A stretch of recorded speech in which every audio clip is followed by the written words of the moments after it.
Hey, so you're back. So, going back into what I was saying, I was back in Ocampo Callejon, or alley, and my dad had just left the United States, which made me an open target, which kind of made me, toughen up. And I think that was the idea that my mom wanted me to be more of a boy. But while I was hanging out with the boys, I always wanted to be with the girls. I would, if I'd be playing, football in the street, with the other boys, they'd be playing house, I'm like, oh, I want to go play with them, but you couldn't. I couldn't. I would get mutilated out there, by my friends, So there was always that sense, and whenever I was lucky enough, or my friends weren't around, it's like, well, bitch, you weren't here, I had to start playing with the girls.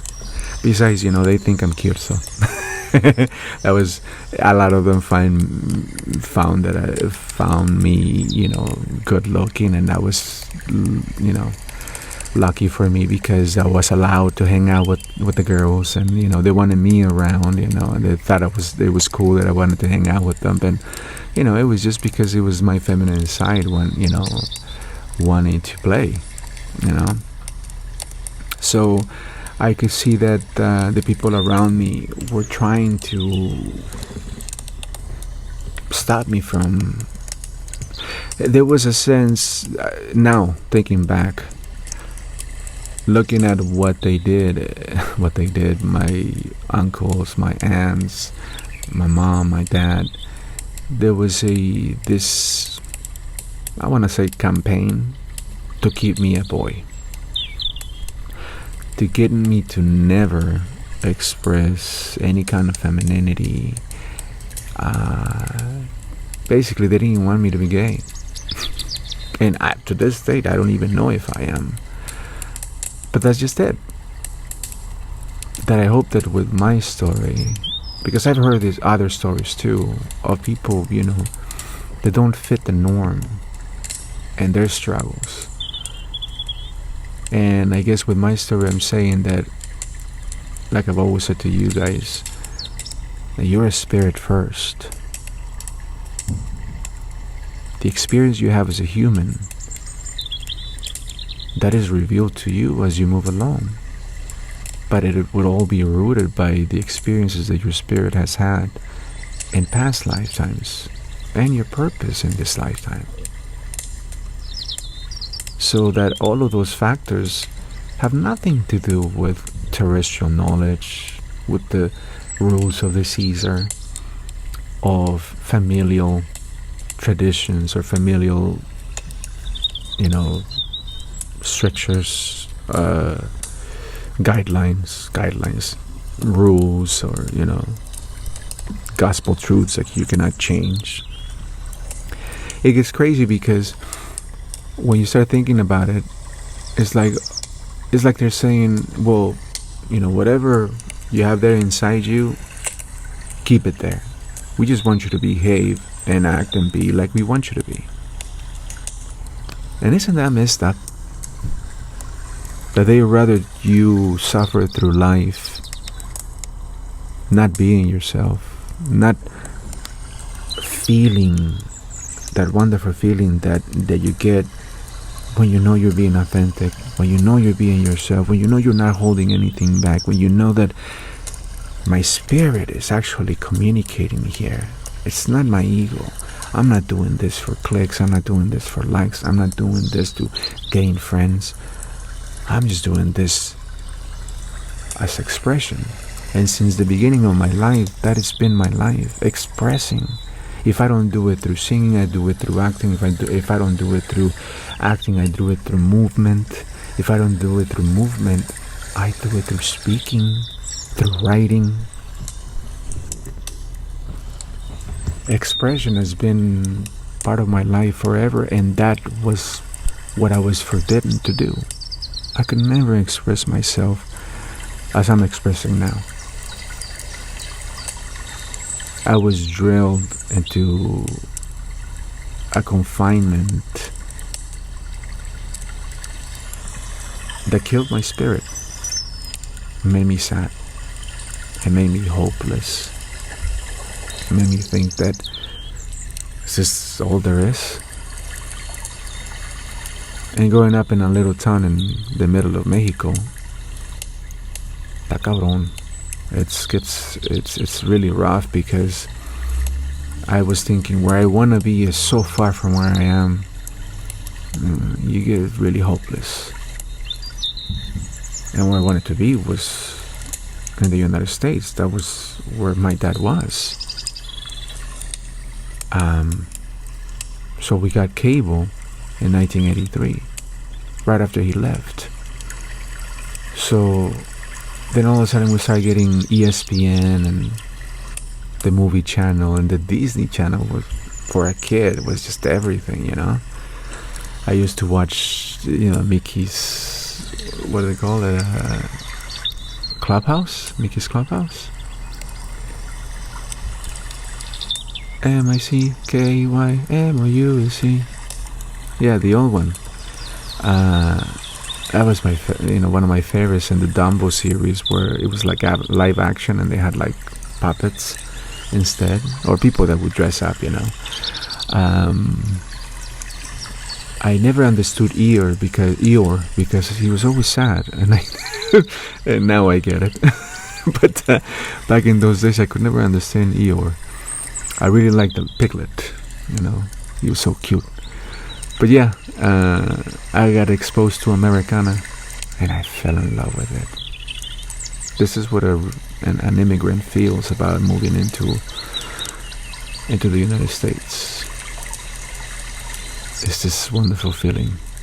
It says, wow, this is the place where the Disney Channel came from. This is the place where Eddie Murphy came from. This is the place where, Michael Jackson, they live here. It's very exciting. But I'm moving too fast. This is when I first discovered cable, and I was getting exposed to Americana, and I was watching things like Combat. That's when I first got a glimpse of the GIs, because something happened. I guess we didn't pay the cable bill or something, but we didn't have a TV for a few months, so I ended up going to my neighbors, and every night at 8 o'clock we would go over to my neighbors across the street, and we became very great friends, and during that time, obviously, and we would watch Combat, and then afterwards it was Wild Wild West, and da da da da da da da. I still remember the theme, but anyway, I love those series. As when I first got a glimpse of the military, the American military. So, joining the military in the United States was a dream. But anyway, I'm moving too fast. That was happening, and then we moved to another place. This one further from my grandma and my uncles, which my grandma was a very unpleasant lady. Very unpleasant in the way that she was bossy, and she always gave these hateful looks. She was a narcissist. And why I bring it up is because it's gonna make sense in a while. You're gonna see.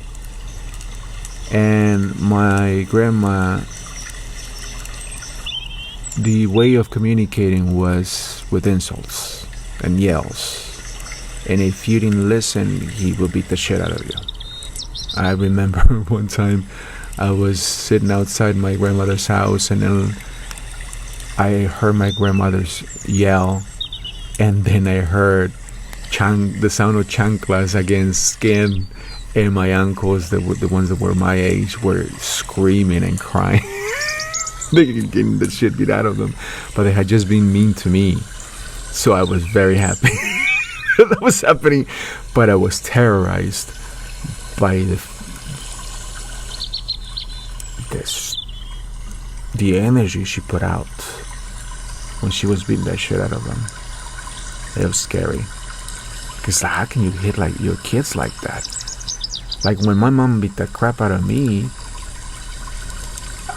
I try to make her laugh. Eventually, I found out that if I made her laugh, she stopped hitting me. So I would hug her and start dancing with her. So she would start laughing and just be like, "Just get out of here," and the beating would stop. But because my mom learned it from her mom, and that's what I'm trying to get at. That what she spawned, my uncles and aunts, a lot of them, were raised the same way. So it was like this community of really toxic people. And my mom sent me to them so they could get me straight.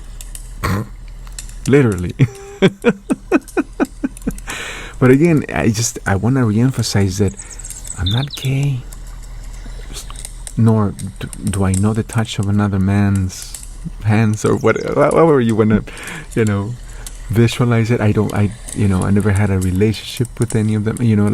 I've never done any of it. Maybe it's because they deter me so much from it. But the point is that it looks like they were in a mad rush to get me to don't do it. Yeah. So now that looking back, I was like, how did you do that to a kid? You stop them from being themselves. But we were living in this other place and away from them, which that was really good for me because I wasn't as exposed to them. Because one time, as bad as it got, this one was pretty hurtful because it was my aunt who called me this name. Because I was very excited because my grandpa had come to visit.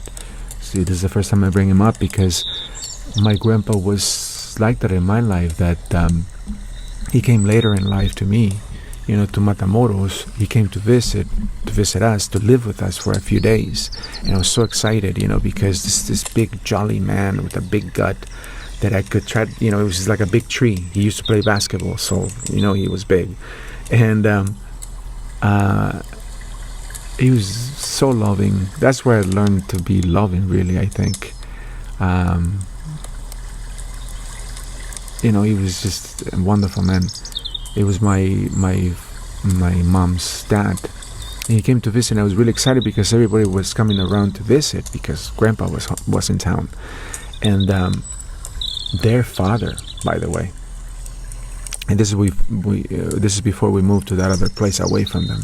I was still living in El Callejon, Ocampo, and my aunt was coming, and I think my uncles, the ones who were my age, were telling my grandpa, and I was saying yes, Grandpa, and she's gonna bring her boyfriend. I was excited because everybody was showing up. Everybody was coming in, and I always loved what all the family was in. Christmases were amazing because my mom used to have a Christmas dinner. This is at midnight, and all my cousins, everybody would show up, and those were the best times. So to me, it was like Christmas again because everybody was showing up. And in my family, it was all about party and food and having a good time. What I thought it was a good time at that time. 'Cause I was happy that everybody was showing up. That's why I said, and she's bringing her boyfriend too, because I really liked them too. And then we went outside, and there was my aunt just coming in through the gate, and because there was a gate, and she's just barely crossing the threshold, and she's closing the door of the gate, and my uncles are like, we were telling Dad about you coming over, and Javi, that was my nickname back in those days because my middle name is Javier. It's like, we were telling Dad about you coming, and Javi told them that you were coming with Carlos. And she turned to me and she gave me a look like only my grandma could give, and she goes, "You fucking faggot."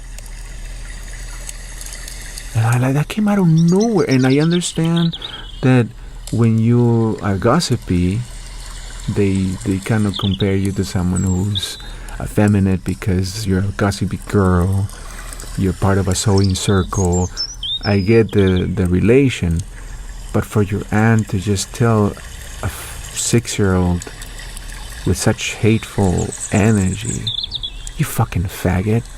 Like, I don't know her just because I had no idea that was a secret. I'm a kid. But the way she reacted towards me, and now looking back, first of all, that was hurtful, right? But now looking back, it's like, did they all knew when I didn't? And obviously they did. And they were all trying to hide it from me, I guess. And they were trying to force me to not be me.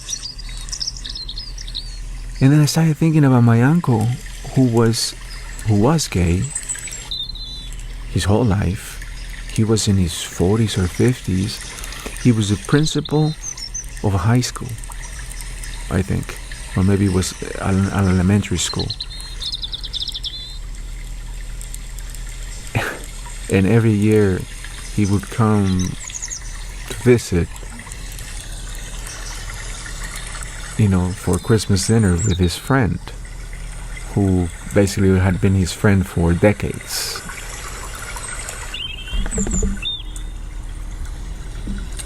And to this date, the man has never, I think he probably passed away already, but he never came out. Lived his whole life in the closet.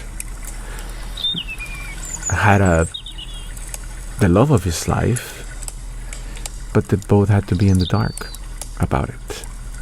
Even though everybody knew. Everybody in the family knew. Everybody made fun of them.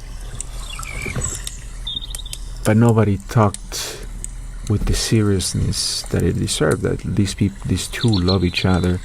And maybe we should just, let them be. Don't make them feel so alienated, so they can be themselves and, I don't know, enjoy their love while they can, because now they can't. Put it to you this way, that same aunt who had Carlos with her, Carlos was what was the word? A pretendant, someone who was attempting to date her, which in terms was dating her, but wasn't really dating her. He was trying to get her to be his girlfriend, but they were girlfriend and boyfriend, but they weren't really girlfriend and boyfriend, because my aunt was so indecisive. She didn't want to be possessed by a man, but then she needed to conform to all the standards. Put it to you this way, she was a lesbian. And she was so angry about not being able to be herself that it all transmitted into other things, into this temper that she had. She was just as volatile as my grandmother. Horrible temper. But she died of some problem with some digestive issue. Some cancer that grew up in her stomach. We take these memories, we take this knowledge, this terrestrial knowledge that really should not even touch us, but we take it so inwardly because it was instructed or told to us by the people that were supposed to love us the most, convince us of this rhetoric, of this story, that we are this and not what we feel we are. And then we end up in this bitter nightmare that we only stay stuck because we were told, you better stay there and don't get out. And it's scary to leave that place because it's like, what if, or what's going to happen to me? It's sad because these two people, I look at it, it's like, not me. Not me. I'm not gonna go into non-existence without expressing my song, what I have within me, what I have to contribute to the world. I was witness of what can happen to a person's spirit and body and life when they're not allowed to be themselves. not allowed. Not allowed.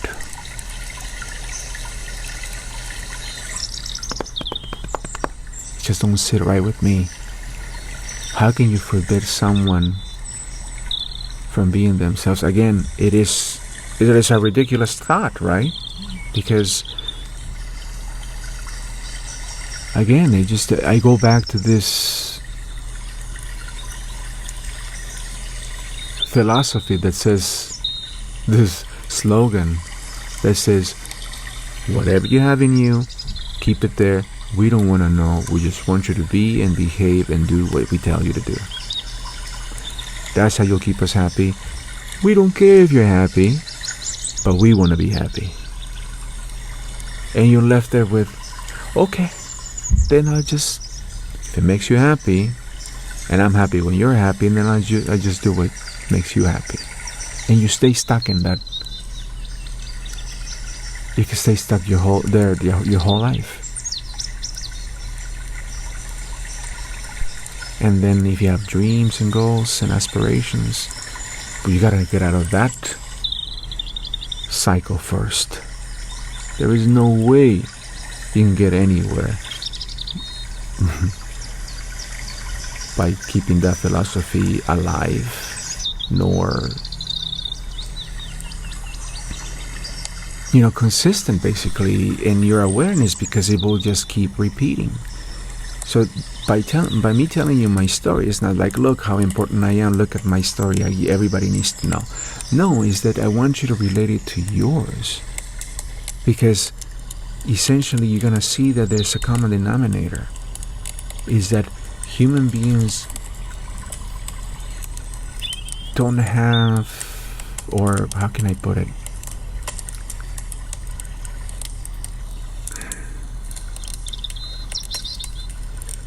The magic that is coming from above, from the higher perspectives, has to be funneled through humankind, through human beings. We are the instruments. So as they're traveling through, this stuff brings stuff that we never seen before. Abstract stuff that later on will start making sense. So as the communication is filtering through us, or funneling through us, it's gonna arrive as new, as never seen before. So for people who just want to see the same, which absolutely makes no sense, right? Because, well, anyway, I don't want to get sidetracked. I mean, it's the crime of all crimes to stop that flow. But when you think about that flow of divine intelligence being funneled through us as instruments, every major art item, you can account for that. The song Yesterday, you can account for that.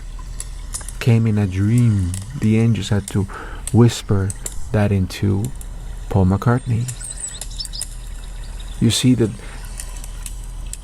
this stuff that we find as weird is nothing but heavenly glory being funneled onto this existence, trying to improve things, trying to feed the masses, trying to feed the intellect and the heart and the spirit of humankind. Every child is here to do that. So when they start giving you all these abstract ideas, and I want to be a, starship trooper, just humor them. Don't stand in their way. Because what you cannot foresee, they already see. What you cannot imagine, because of all the crap you have in front of your eyes, as, smudges in your view, all these cons and pros, all these stuff you have to consider. You can't see it, but they can. So, to make him into a copy of you, you cut them short. to stop them from expressing themselves. That is the crime of all crimes. You're stopping divine intelligence flow. You're stopping God's power from reaching its children.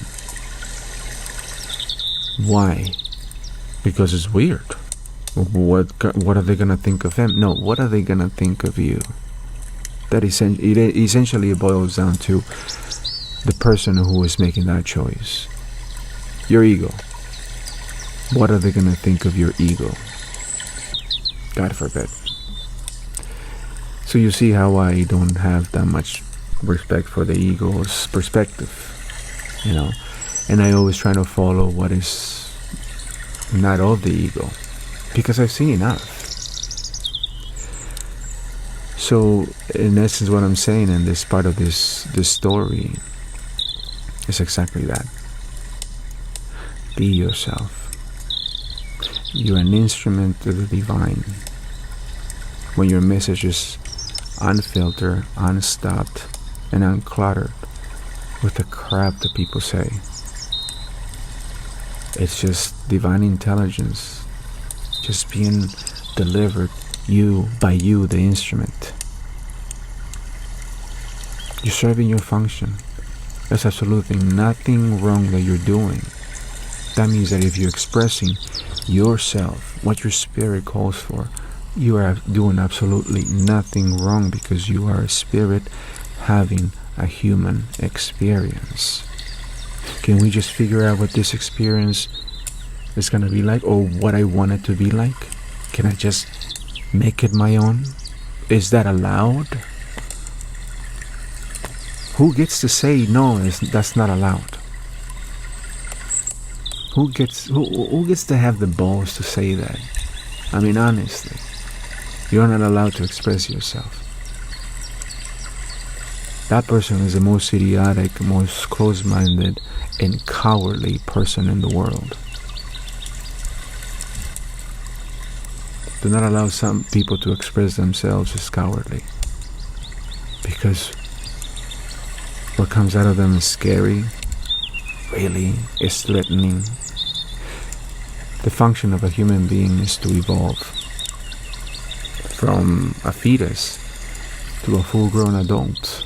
Same thing with the plant, same thing with the hair of grass. There's an evolution, there's a process of transitioning. So if a spirit here is born with a body that looks male-like, well, let's just wait and see what the spirit says. Where does the spirit want to go? Same thing with a little instrument that looks like a female body. Well, okay, there's a female body, but let's wait what the spirit wants to do.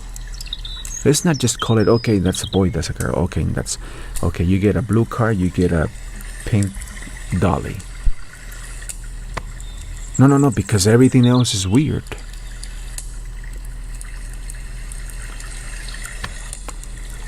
I think we are at the age now that we can talk about this stuff, because guess what? I just thought about this because of what's happening lately too. It's so funny that it just kind of went like that. We're not going back. We're just not going back. We're too alert now to go back to those backwards ways. It's regressive, it's old, antiquated, overdone, and the most important part is fruitless. Because if you're not expressing yourself, you're definitely not following your purpose. I mean, who's this person who this person is pretending to be? Obviously, they're not going to be fulfilling the same purpose, because this person's not being themselves. You see, so I'm saying you, but I don't mean you, but I'm like, you're kind of deviating everybody from their purpose. You're kind of deviating everybody from what they're good at. You're kind of deviating or sidelining everybody from giving or contributing to this existence, to this world. So like, what are you doing? I'm not talking to you. I'm talking to the people who are in charge, the people who emphasize the old ways, that no, that needs to stay and that needs to stay because anything else would be weird. Some of the most weird stuff are the most helpful stuff that have happened to human beings. Like this physicist noticing that, wait a second, particles, these things could be many things. These things are contorting to our thoughts. It's weird, right? But guess what? It happens. So while we're stopping people from acting weird, we're making them, because they're powerful, we're forcing them to create these horrendous existences for themselves and for everybody else as well. So what are their contributions? Their contribution is for a distorted existence because they're not even being themselves. This gets me so mad because there's this nightmare pill that everybody has taken and everybody's unhappy. Everybody is walking around blind because they don't have a purpose and in pain because they can't fulfill their purpose because they know they have to fulfill the purpose, but they can't because they're so confused because everybody else confused them because, hey, whatever natural abilities you have, we don't want to know because they're weird. It is so stupid, regressive. It's a blockage, and I want to know when it started because that's my nature. I want to know where the root started, and I have an idea, but I'm going too long, so you're gonna have to wait for the next videos. I'm sorry that these things are going long, but this needs to happen. This needs to be said. It's like a purge. But I think it's a purge that, well, it's obviously it needs to come out, but it's going to be very informative. It's going to be very enlightening. Not just for myself, but I just think that a lot of you have thought of this. And now that you hear me speak, you guys I can almost feel your spirits go, yeah. You know? So, I like that. Because enough's enough. We ain't going back. Not anymore. Not after knowing all this. The only way is up. We're not going back nor down. Take her easy.